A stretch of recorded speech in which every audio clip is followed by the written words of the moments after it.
Ito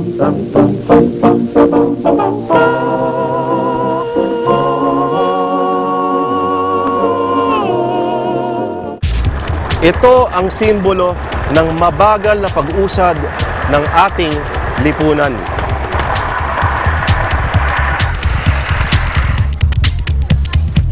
At ito naman ang simbolo ng dapat nating pagsagitsit patungo sa daan ng kaunlaran. Dahil ang Riles may isang pinanggagalingan, may isang pupuntahan, tuloy-tuloy lang, mabilis, malakas. Alam mo, hindi ko rin alam kung bakit hindi natin ito masyadong binibigyan ng atensyon. Sa totoo lang, hindi ko maintindihan. Ba't nga ba nagkaganon? Noong 1880s, mga Briton ang unang gumawa ng Riles sa Pilipinas na tumakbo mula Maynila hanggang Dagupan. Pero nang tuluyang sakupin na tayo ng mga kano, hindi naman sila ganun kahat na palawigin ang paggamit ng tren. Dahil ang interes sila umano ay ang pagpapalawak ng mga highway para bentahan tayo ng mga ganito. Kahit ang Maynila, merong tranvia, mga maliliit na tren na gaya ng sa San Francisco. Kaya naman nung mawasak ang Maynila noong World War II, hindi na rin inayos ang mga tren.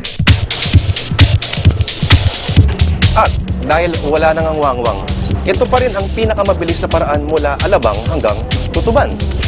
Di ba, boss? Oo.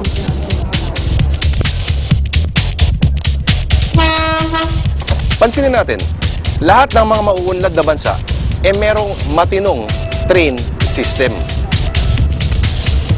Kaso, ang kalaban pa rin natin ay ang korupsyon.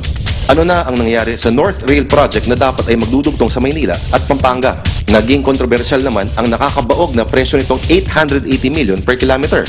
Ang ate mo talaga, oh. June 1, 2008, that's all the back here again. We don't really have. Buti na lang, meron tayong LRT at MRT. Pero bitin pa rin. Mura na, mabilis at komportable. At higit sa lahat, walang polusyon. Di ba, ma'am? At hindi lang yon. Hindi kaya mas maging disiplinado tayo kung maging bahagi ng buhay natin ang tren? Kaya tayo nilang na Filipino time di ba? Dahil para-baring oras At least dito, may schedule ng tren, madidisiplina ka, kailangan umabot ako sa train station ng ganitong oras, kundi malilate ako. Tama.